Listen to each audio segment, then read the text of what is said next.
Buenos días.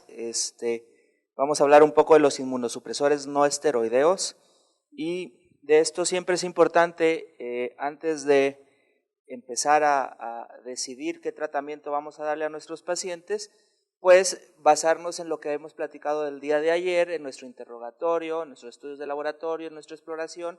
También, además de para llegar a un diagnóstico de nuestro paciente, también es importante para recibir un tratamiento. Entonces, ayer platicábamos que qué estudios se deben de pedir en el abordaje de un paciente con enfermedades inflamatorias y decíamos que en general todos los pacientes pues requieren una biometría hemática, un perfil bioquímico completo, un examen general de orina.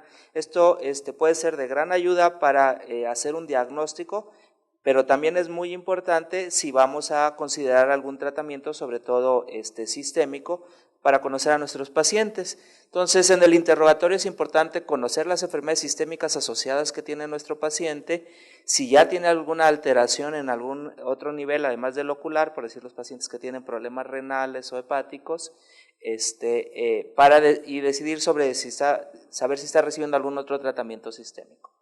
De los estudios de laboratorio, les decía, pues los pedimos para evaluar las alteraciones en otros órganos y sistemas, evaluar el estado general y también para la monitorización de los efectos adversos del tratamiento. Y obviamente la exploración nos va a ayudar a valorar la respuesta al tratamiento, a ver si lo que le estamos dando al paciente le está sirviendo, así como monitorizar los efectos adversos generalmente a nivel ocular, aunque también podemos en una exploración sistémica monitorizar los efectos adversos. Lo segundo que necesito saber es pues qué tipo de enfermedad me estoy enfrentando en términos generales, muy generales, porque tenemos que personalizar nuestro tratamiento. Si el paciente tiene una uveitis anterior, generalmente el tratamiento necesario es únicamente tópico. Si tenemos una uveitis intermedia, nos podemos acompañar al tratamiento tópico de tratamientos perioculares o sistémicos, y si es una uveitis posterior, generalmente nos apoyamos en tratamientos sistémicos, ya que el tópico no penetra al segmento posterior, y en caso, por decir, de una vasculitis oclusiva, pues el uso de láser. También ayer platicamos que hay una clasificación clínica que divide las enfermedades inflamatorias oculares en infecciosas, no infecciosas, que tengan o no asociación a enfermedad sistémica. Obviamente, si tenemos un paciente que tiene una uveitis de tipo infecciosa, vamos a requerir probablemente un tratamiento sistémico anti-infeccioso y un tratamiento local o sistémico, dependiendo de qué tipo de enfermedad anatómica tengamos. Cuando la uveitis es no infecciosa y no asociada a enfermedades sistémicas, generalmente nos apoyamos en esta clasificación y de acuerdo a esto decidimos. Sin embargo, cuando sabemos que está asociado a enfermedades sistémicas, siempre utilizamos este tratamiento sistémico para el control de la enfermedad de base, además de la clasificación anatómica para poder decidirlo. Esto pues ya lo había dicho Pepe Toño, entonces esto también, y yo les voy a hablar de los inmunosupresores no esteroideos. ¿Por qué utilizar o cuándo usar estos inmunosupresores? Pues cuando queremos ahorrar esteroides. Entonces cuando tenemos un paciente que sabemos que vamos a requerir un tratamiento a mediano o largo plazo y que no podemos utilizar esteroides, pues una buena opción es acompañarlo de inmunosupresores no esteroideos. También cuando el paciente empieza a presentar o tiene alto riesgo de tener efectos indeseables de los esteroides, como los que ya nos mencionaron, pues es conveniente ir pensando en la posibilidad de acompañar esto a un inmunosupresor. Y también es importante conocer que hay algunas enfermedades que están ya bien descritas en las que no responden a tratamiento esteroideo o que el tratamiento esteroideo es incompleto para el control de la enfermedad sistémica.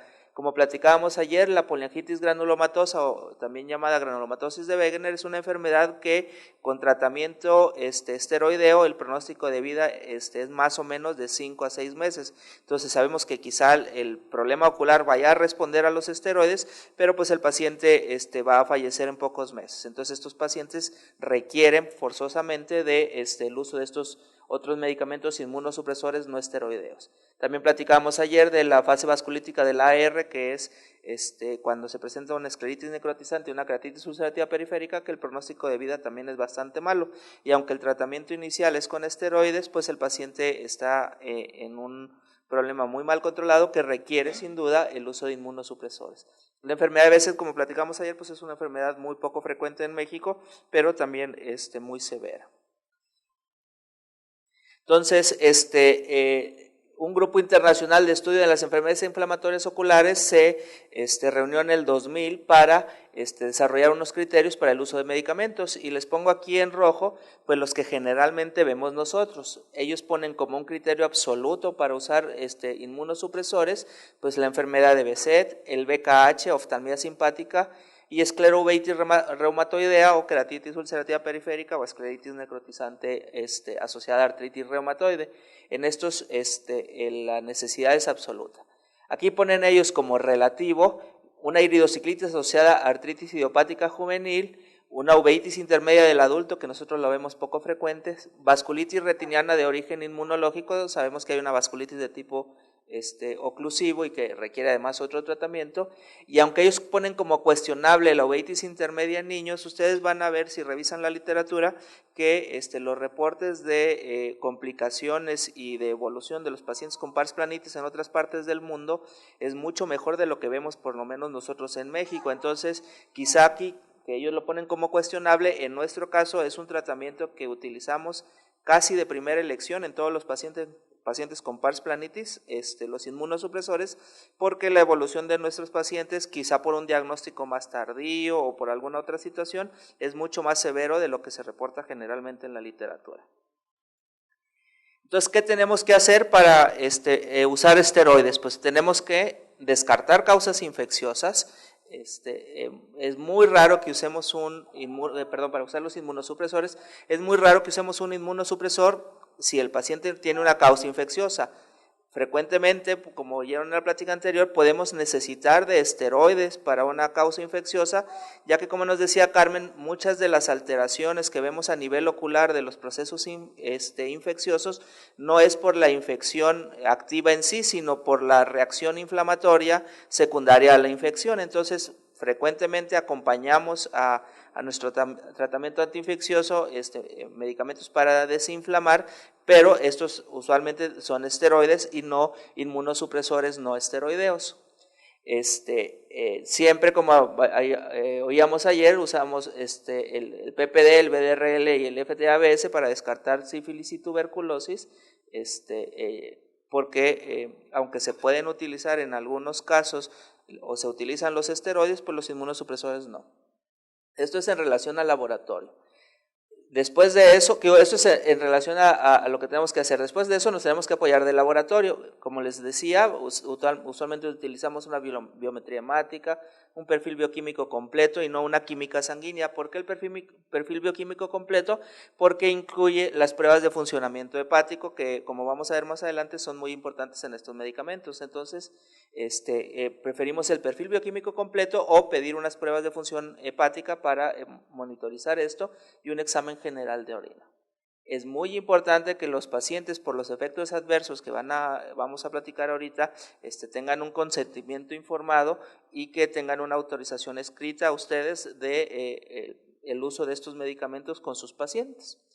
Y después de esto ya empezamos a usar el tratamiento. ¿Y cómo los vamos a seguir? Generalmente, por lo menos los primeros 4 a 6 meses, tenemos un control cada 4 semanas para monitorizar efecto del medicamento, pero también efectos adversos, con los mismos estudios que pedimos en un inicio, además de una exploración completa. Y aquí les pongo esto en rojo porque es muy importante, lo platicábamos ayer un poco, que los inmunosupresores se tardan entre 6 y 8 semanas en hacer, en iniciar su efecto. Entonces, si ustedes esperan bajarle los esteroides rápidamente a un paciente porque ya le iniciaron metotrexate, azatioprina o algún otro, pues van a dejar al paciente sin un medicamento antiinflamatorio por 4, 6 u 8 semanas. Entonces, debemos de tener los esteroides a dosis altas, por lo menos entre 4 y 8 semanas, para después ya una vez que el inmunosupresor inicia su efecto, poder irlo disminuyendo. Entonces, por eso es muy importante planearlo desde un inicio, porque si ya llevamos 3 meses con dosis altas del esteroide, entonces decimos, no, parece que voy a tener que usar más esteroides a dosis altas, déjame le inicio los inmunosupresores, pues tienen que agregar otros 2 meses más con dosis altas de esteroides, y esto pues los efectos adversos se multiplican. Les voy a hablar un poco de los inmunosupresores. Todos sabemos que entre estos hay los antimetabolitos, los inhibidores de los linfocitos T y los agentes alquilantes. De los que más utilizamos nosotros los antimetabolitos son los que más utilizamos porque tienen un buen efecto antiinflamatorio y los efectos adversos son menos severos y el control es mucho más sencillo. Los inhibidores de linfocitos T, aunque se ha reportado muy buenos efectos, tienen el inconveniente de que son muy caros y, como vamos a ver adelante, la ventana terapéutica no es muy amplia, entonces esto hace que el control también sea un poco difícil.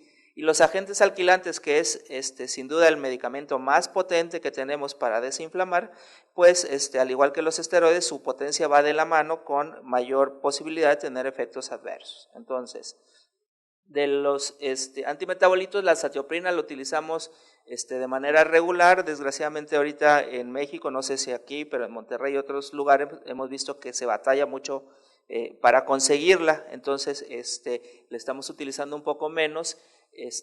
Tenemos 2 presentaciones, las 2 de 50 miligramos, el Imuran y el Azatrilem.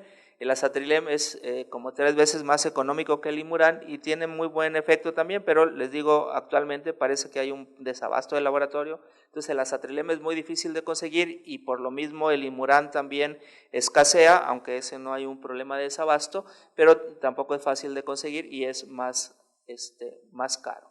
El mecanismo de acción es a través de alterar la replicación del DNA y la transcripción del RNA y actúa principalmente en las células T inductoras o helper. ¿En quiénes los vamos a usar? Pues lo podemos usar en pacientes que tienen enfermedad de Behçet, que tienen una alteración del segmento anterior, porque los pacientes que tienen Behçet con una alteración del segmento posterior nos habla de una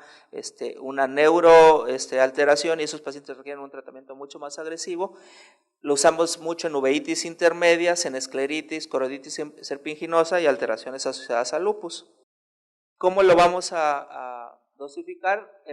Es de 1 a 2.5 miligramos por kilogramo por día.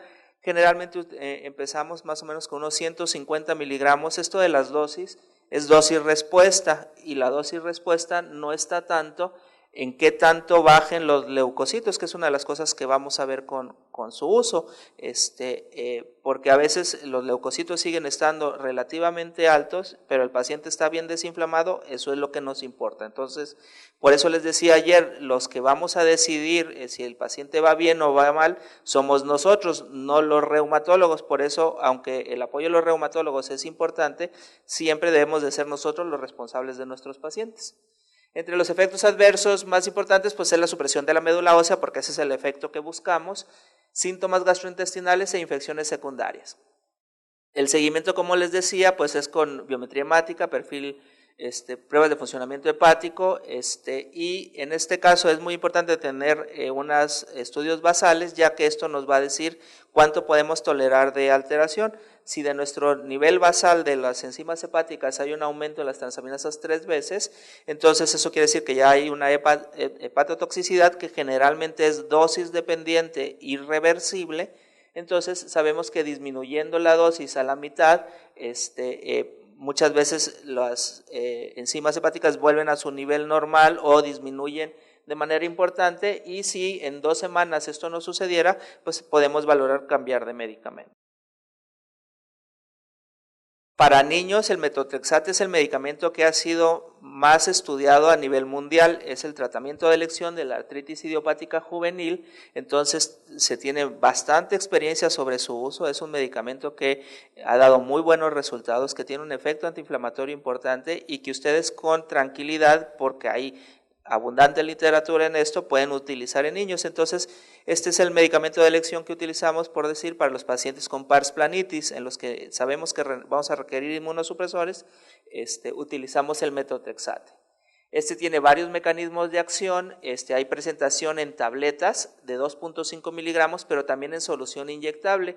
Y generalmente iniciamos mejor con tabletas, pero podemos cambiar a solución inyectable cuando los efectos adversos, sobre todo gastrointestinales, se presentan. Les decía, es el medicamento de elección para la artritis idiopática juvenil, para los pacientes con AR también es el medicamento de elección, entonces lo usamos en escleritis o en inflamación ocular asociada al HLA-B27. La dosis es de 7.5 a 25 miligramos por semana, lo pueden dividir, normalmente lo dividimos en 2 días, entonces podemos tomar 4 tabletas el jueves, 4 el viernes, y los días que no tomamos metrotexate tenemos que dar ácido fólico para evitar el riesgo de una anemia megaloblástica. Perdón aquí por el error, pero se puede usar también, les decía, subcutáneo cuando hay alteraciones gastrointestinales, que es quizá lo más frecuente en los efectos adversos. Podemos, si tenemos un buen efecto antiinflamatorio, nada más cambiarlo de vía oral a subcutánea, y generalmente empezamos con 25 miligramos y ahí podemos llegar hasta 50.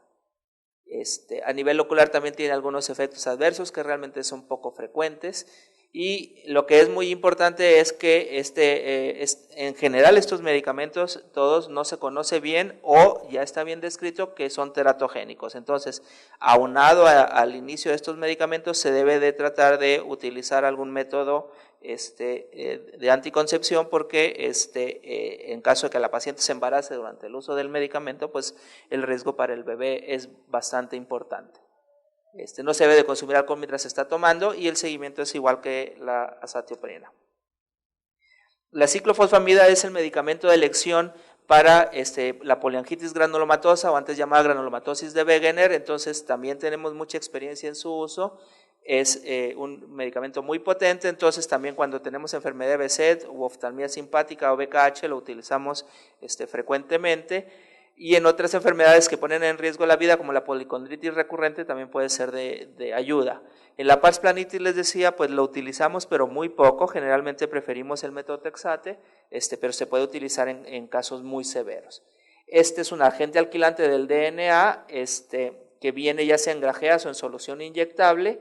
Su dosis es de 1 a 3 miligramos por kilo por día, o generalmente se puede utilizar en bolos intravenosos 1 gramo al mes. Ese tiene la comodidad de que si se usa intravenoso tiene un efecto más rápido que si se usa oral, y se puede utilizar una vez al mes 1 gramo.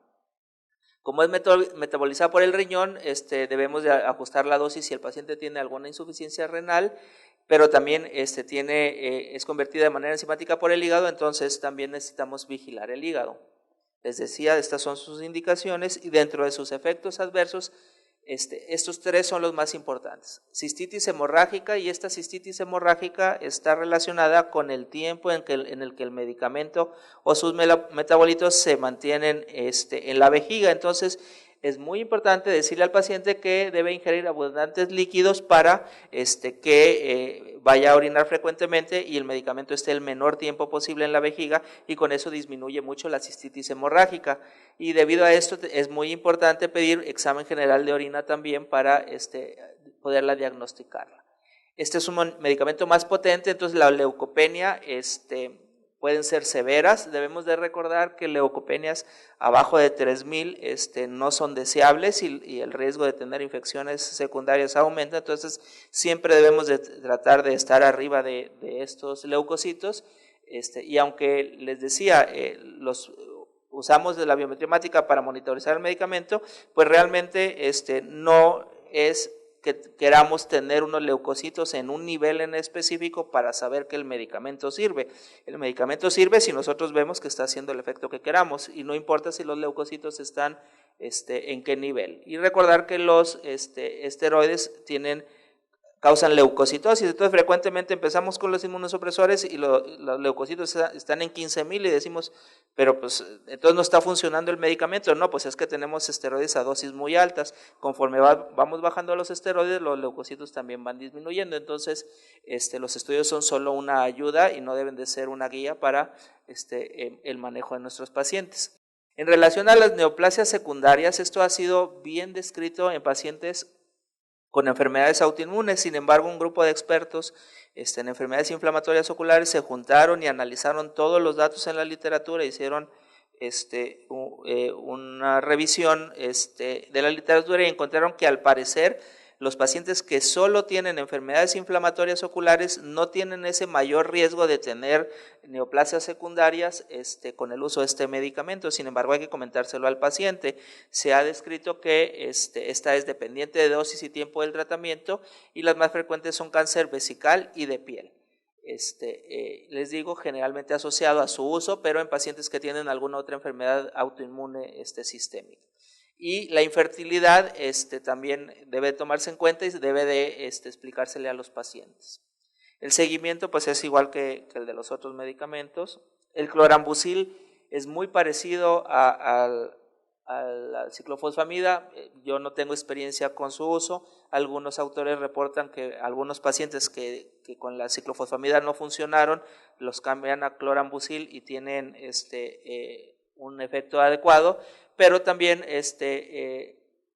los pacientes que están en clorambucil y los cambian a ciclofosfamida funcionan. Entonces no quiere decir que el clorambucil sea mejor que la ciclofosfamida. Se puede utilizar, también es un agente alquilante que por lo mismo hay riesgo de neoplasias secundarias, infertilidad y todo esto.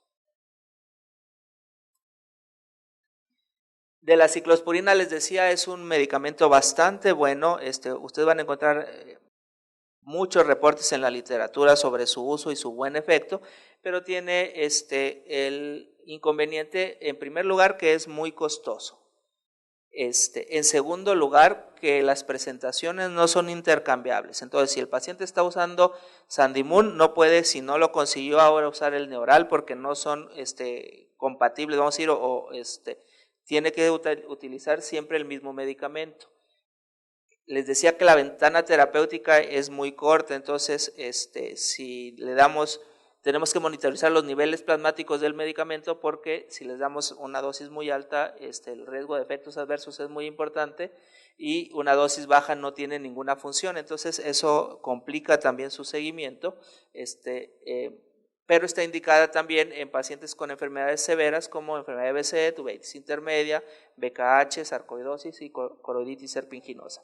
La ventaja de este medicamento es que es específico de las células T. Es nefrotóxica, una gran parte de los pacientes presentan esta toxicidad, una cuarta parte de los pacientes también tienen o desarrollan hipertensión arterial o tienen un descontrol de la misma, entonces eso limita un poco su uso. Y el seguimiento, además de lo previo, también tenemos que medir la TA y tener pruebas de función renal basal y cada 2 semanas los primeros 3 meses porque es por su nefrotoxicidad. Podemos concluir entonces que el manejo de los pacientes con enfermedades inflamatorias oculares inicia desde un adecuado diagnóstico, eso lo platicamos desde el día de ayer. Los inmunosupresores no esteroideos son una herramienta utilizada frecuentemente en el manejo de los pacientes con enfermedades inflamatorias oculares. Entonces es conveniente que ustedes se familiaricen con estos medicamentos. Si ustedes empiezan a tener experiencia, van a ver que no son medicamentos de muy difícil control, sobre todo los primeros 2, los antimetabolitos, pero si ustedes desean no meterse en el control de estos medicamentos, pues pueden apoyarse de un reumatólogo, pero siempre recordando que el seguimiento tiene que ser de ustedes. El uso de estos medicamentos requiere una evaluación sistémica completa y un seguimiento cercano. Y es muy importante que sepan que los inmunosupresores son excelentes medicamentos. Si un paciente va a requerir un tratamiento antiinflamatorio a dosis altas por más de 3 meses, los inmunosupresores son muchísimo mejor medicamento que los esteroides por tener menos efectos adversos para su uso crónico.